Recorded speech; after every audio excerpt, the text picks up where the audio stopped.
शांति। आज 28 अक्टूबर 2022 की बाबा की साकार मुरली है। मुरली की महावाक्य है, मीठे बच्चे, भोलानाथ बाप एक हैं, जो तुम्हारी झोली ज्ञान रत्नों से भरते हैं। वही कल्प वृक्ष का बीज रूप है। उनकी भेंट और किससे कर नहीं सकते। प्रश्न है, बहुत बच्चे बाप को भी ठगने की कोशिश करते हैं, कैसे और क्यों? उत्तर है, बाप को यथार्थ न पहचानने के कारण भूल करके भी छिपाते हैं, सच नहीं बताते हैं, सभा में छिप कर बैठ जाते हैं। उन्हें पता ही नहीं कि धर्मराज बाबा सब कुछ जानता है। यह भी सजाओं को कम करने की युक्ति है कि सच्चे बाबा को सच सुनाओ। गीत है भोलेनाथ से निराला। ओम शांति।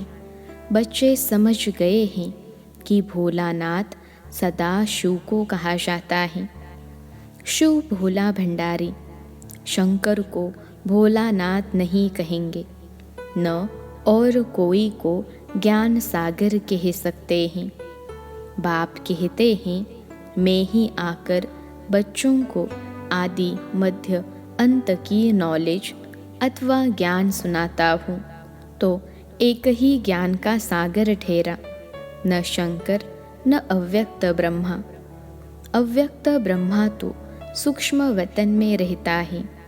बहुत इस बात में मूंझते हैं कि दादा को भगवान ब्रह्मा क्यों कहते हैं, लेकिन अव्यक्त ब्रह्मा को भी भगवान नहीं कह सकते।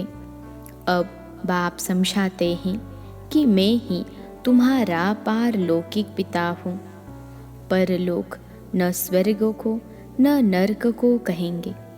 परलोक है परेते परे लोक, जहाँ आत्माएं निवास करती हैं, इसलिए उनको कहते हैं परम प्रिय पारलौकिक परम पिता, क्योंकि वह परलोक में रहने वाले हैं। भक्ति मार्ग वाले भी प्रार्थना करेंगे तो आंखें ऊपर जरूर जाएगी। तो बाप समझाते हैं कि मैं सारे कल्प वृक्ष का बीज रूप हूँ। एक शिव के शिवाय किसको भी क्रिएटर नहीं कह सकते। वही एक क्रिएटर है, बाकी सब उनकी क्रिएशन है। अब क्रिएटर ही क्रिएशन को वर्षा देते हैं। सब कहते हैं हमको ईश्वर ने अथवा खुदा ने पैदा किया है, तो उस एक ईश्वर को सब फादर कहेंगे। गांधी को तो फादर नहीं कहेंगे। बेहद का रचता बाप एक ही है। वही समझाते हैं कि मैं तुम्हारा पारलौकिक परम पिता हूँ। बाकी आत्माएं तो सब एक जैसी हैं, कोई बड़ी छोटी नहीं होती। जैसे ज्ञान सूर्य, ज्ञान चंद्रमा, ज्ञान सितारे, तो उस सूर्य चांद की साइज में तो फर्क है, लेकिन आत्माओं का साइज एक जैसे है। बाबा कहते हैं, मैं कोई साइज में बड़ा नहीं हूँ, लेकिन परम धाम का रहने वाला हूँ, इसलिए मुझे परमात्मा कहते हैं। परमात्मा में ही सारा ज्ञान है। वह कहते हैं, जैसे मैं अशरीरी हूँ, वैसे आत्मा भी कुछ समय परम धाम में अशरीरी रहती है। बाकी स्टेज पर जास्ती समय रहती हैं। तो जैसे तुम आत्मा सितारे सदृश हो, वैसे मैं भी हूँ। अगर मैं बड़ा होता तो इस शरीर में फिट नहीं होता। जैसे और सभी आत्माएं पार्ट बजाने आती हैं, वैसे मैं भी आता हूँ। बाबा का भक्ति मार्ग से पार्ट शुरू होता है। सतयुग त्रेता में तो पार्ट ही नहीं। अब खुद आकर हमको पूरा वर्षा देते हैं। अपने से भी 2 रत्ती ऊपर ले जाते हैं। हमको ब्रह्मांड और सृष्टि दोनों का मालिक बनाते हैं। यह तो हर एक बाप का फर्ज होता है। बच्चों को लायक बनाना। कितनी सेवा करते हैं। कोई के 7 बच्चे होते हैं, कोई डॉक्टर, इंजीनियर, वकील बनता है, तो बाप फूला नहीं समाता। लोग भी उनकी सराहना करते हैं कि बाबा ने सब बच्चों को पढ़ाकर लायक बनाया है। परंतु सब एक जैसे तो नहीं बनते। कोई क्या बनता, कोई क्या। वैसे बाबा कहते हैं, मैं तुमको कितना लायक बनाता हूँ। यह बाबा देखो कैसा है। इसका स्थूल नाम रूप कोई है नहीं। दूसरे के तन में प्रवेश कर पढ़ाते हैं। यह हुबहू कल्प पहले वाली पाठशाला है। तो ज़रूर गीता के भगवान ने गीता पाठशाला बनाई है, जहाँ सबको ज्ञान घास, ज्ञान अमृत खिलाया है। कोई कहते श्री कृष्ण की गौशाला, कोई कहते ब्रह्मा की। लेकिन है क्या जो शिव बाबा को शरीर न होने कारण ब्रह्मा से मिला दिया है। बाकी श्री कृष्ण को तो गौ पालने की दरकार नहीं। श्री कृष्ण को पतित पावन नहीं कहते। गांधी भी गीता को उठाए मुख से सीताराम उच्चारते रहते थे, क्योंकि वह राम, कृष्ण, कच्छ मच्छ सब में भगवान मानते हैं। पहले हम भी ऐसे समझते थे। हमारा भी बुद्धि का ताला बंद था। अब बाप ने आकर जगाया। सभी को कब्र से निकाल वापिस ले जाते हैं, मच्छरों के सदृश। फिर उतरते धीरे धीरे अपने समय पर हैं। तुमको बाप समझाते हैं कि मुझ एक को याद करो। स्टूडेंट को भी बाप टीचर याद रहता है। तुमको तो बाप पढ़ाते हैं। यही तुम्हारा गुरु भी है। तीनों का ही फोर्स है। फिर भी ऐसे बाप को भूल जाते हो। ऐसे भी फुल स्टॉप कहलाने वाले बच्चे हैं जो 5 मिनट भी याद नहीं करते हैं। तब कहते हैं, अहो मम माया, मैं बच्चों का ताला खोलता हूँ, तुम बंद कर देती हो। ज़रा भी विकार में गया तो बुद्धि का ताला लॉकअप हो जाता है। फिर भी सच सुनाने से सज़ा कम हो जाती है। अगर आपे ही जाकर जज को अपना दोष बताए तो कम सज़ा देंगे। बाबा भी ऐसे करते हैं। अगर कोई बुरा काम कर छिपाता है तो उसको कड़ी सज़ा मिलती है। तो धर्मराज से कुछ छिपाना नहीं चाहिए। ऐसे बहुत हैं जो विकार में जाकर फिर छिपकर सभा में बैठ जाते हैं, लेकिन धर्मराज से क्या छिपा सकते हैं। निश्चय नहीं है तो ऐसे बाप को भी ठगने की कोशिश करते हैं, लेकिन साकार को भल ठग ले। निराकार बाबा तो सब जानते हैं। तुम्हें इस तन से शिक्षा भी वही दे रहे हैं। तुमसे बहुत पूछते हैं कि दादा के तन में परमात्मा कैसे आते हैं। यह तो गृहस्थी था, बाल बच्चे थे, इसमें कैसे आते हैं। क्यों नहीं कोई साधु संत के तन में आते हैं। लेकिन परमात्मा को तो पतितों को पावन बनाना है। जो पुजारी से पूज्य बना रहे हैं, ये भी जैसे बाजोली खिलते हैं। ब्राह्मण ही देवता, फिर क्षत्रिय, वैश्य, यह वर्ण भी भारत में है और कहा वर्ण नहीं। अब मैंने 15 मिनट भाषण किया, ऐसे तुम भी समझा सकते हो।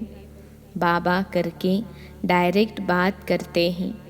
तुम कहेंगे शिव बाबा ऐसे समझाते हैं, शिव अलग है, शंकर अलग हैं। यह भी साफ साफ समझाना है। यह है बाबा का परिचय देना।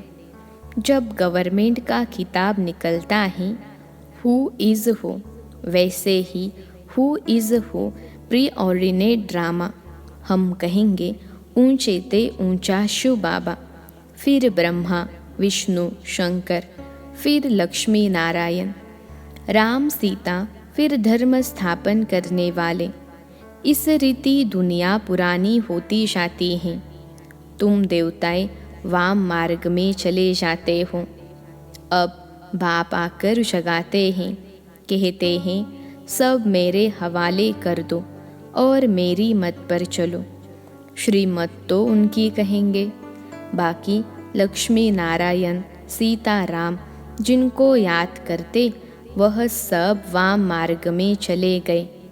और कौन श्रीमत दे सकता है? भक्तों की मनोकामना भी बाबा ही पूरी करते हैं। भल कोई कच्छ मच्छ में भावना रखें तो उनकी भी भावना मैं पूरी करता हूँ। उसका अर्थ यह निकाला है कि कच्छ मच्छ सब में भगवान है। बाबा बहुत रात समझाते हैं, लेकिन समझने वाले नंबरवार हैं तो पद भी नंबरवार हैं। ये डीटी किंगडम स्थापन हो रही है, धर्म नहीं। धर्म तो दूसरे धर्म वाले स्थापन करते हैं। शिव बाबा तो ब्रह्मा द्वारा राजाओं का राजा बनाते हैं। राजाओं का राजा का अर्थ भी तुमको समझाया है। तुमको विकारी राजाएं पूजते हैं तो कितना बड़ा पद तुमको मिलता है। बाबा की मीठी मीठी बातें तुमको बहुत अच्छी लगती हैं, परंतु फिर उठकर चाय पी तो नशा कम हो जाता है। गांव में गए तो एकदम उतर जाता है। यहाँ तो जैसे तुम शिव बाबा के घर में बैठे हो, वहाँ बहुत फर्क पड़ जाता है। जैसे पति जब परदेश जाते हैं तो पत्नी आंसू बहाती है, वह तो कोई सुख देते नहीं। यह बाबा तो तुम्हें कितना सुख देते हैं, तो इनको छोड़ने में भी रोना आता है। बहुत कहते हैं हम यहाँ ही बैठ जाएं, फिर आपके बाल बच्चे कहाँ जाएंगे? कहते हैं आप संभालो। हम कितनों के बच्चे संभालेंगे? लेकिन ठहरो, सर्विसेबल बनो तो तुम्हारे बच्चों का भी प्रबंध हो जाएगा। शुरू में थोड़े थे तो उनके बच्चे संभाले, अब कितने हैं? उन्हों के बच्चे बैठ संभाले। उनसे कोई गुम हो जाए तो कहेंगे हमारा बच्चा गुम कर दिया। जिसको संभालने रखें वह भी कहेंगे हम औरों का कर्म बंधन क्यों संभालें। अच्छा, फिर तो एक ही शिव बच्चे को संभालो तो वह तुम्हारे बच्चे संभालेंगे। बाकी ऐसे बाबा को कभी फारकती मत देना। ऐसे बहुतों ने फारकती दिए हैं, उन्हों को मूर्खों के अवतार कहें। भल कोई ब्रह्मा कुमार कुमारी से रूठ जाओ, लेकिन शिव बाबा से कभी नहीं रूठना। वह तो तुमको राज्य भाग्य देने आया है।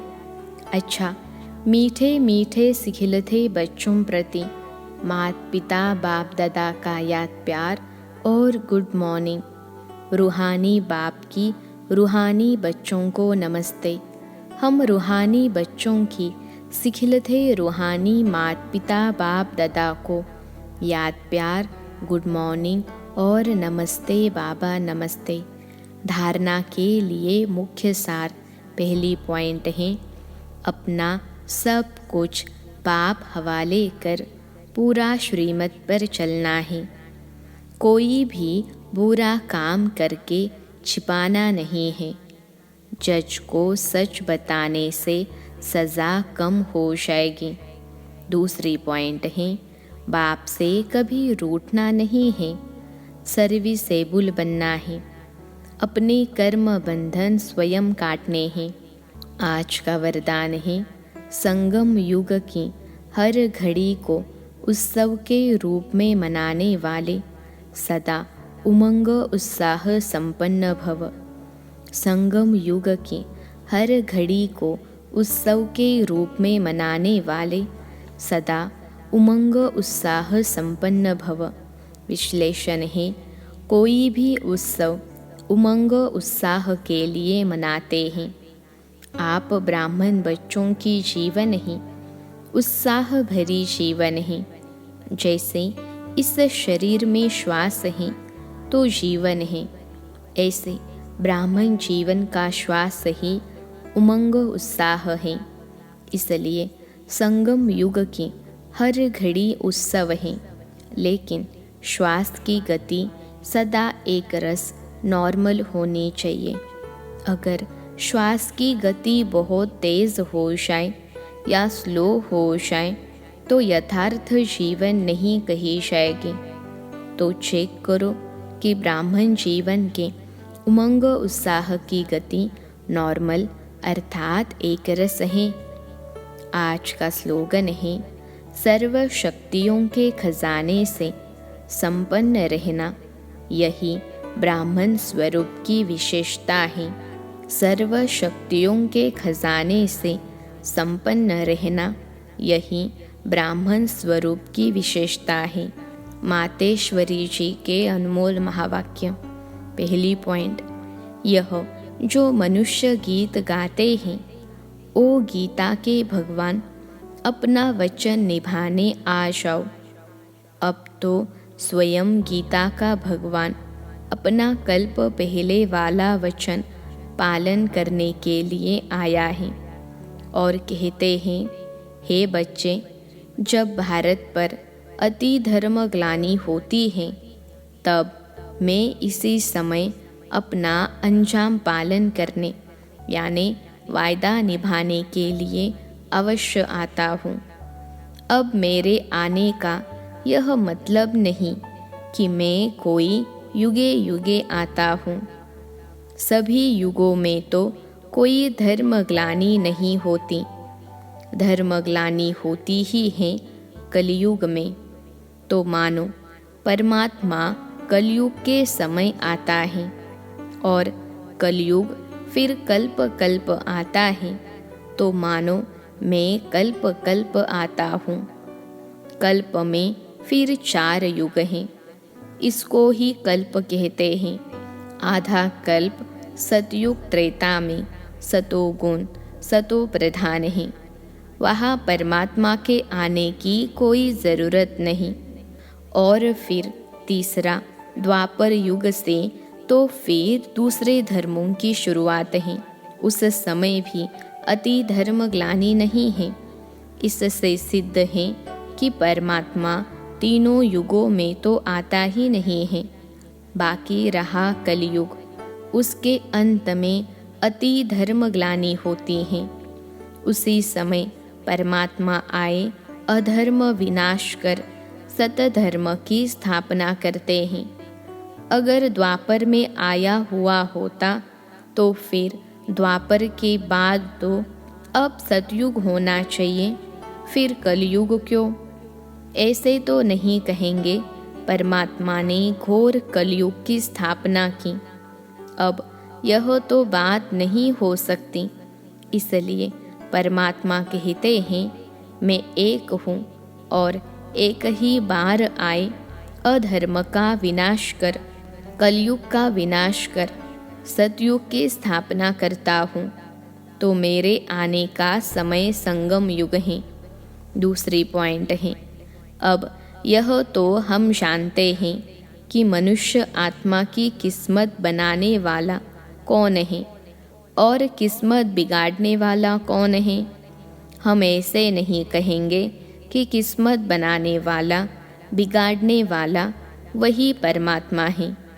बाकी यह ज़रूर है कि किस्मत को बनाने वाला परमात्मा है और किस्मत को बिगाड़ने वाला खुद मनुष्य है। अब यह किस्मत बने कैसे और फिर गिरे कैसे, इस पर समझाया जाता है। मनुष्य जब अपने को जानते हैं और पवित्र बनते हैं तो फिर से वो बिगड़ी हुई तकदीर को बना लेते हैं। अब जब हम बिगड़ी हुई तकदीर कहते हैं तो इससे साबित है कोई समय अपनी तकदीर बनी हुई थी जो फिर बिगड़ गई हैं। अब वही फिर बिगड़ी तकदीर को परमात्मा खुद आकर बनाते हैं। अब कोई कहे परमात्मा खुद तो निराकार है, वो तकदीर को कैसे बनाएगा? इस पर समझाया जाता है निराकार परमात्मा कैसे अपने साकार ब्रह्मा तन द्वारा अविनाशी नॉलेज द्वारा हमारी बिगड़ी हुई तकदीर को बनाते हैं। अब यह नॉलेज देना परमात्मा का काम है। बाकी मनुष्य आत्माएं एक दो की तकदीर को नहीं जगा सकती हैं। तकदीर को जगाने वाला एक ही परमात्मा है, तभी तो उन्होंका यादगार मंदिर कायम है। अच्छा, ओम शांति।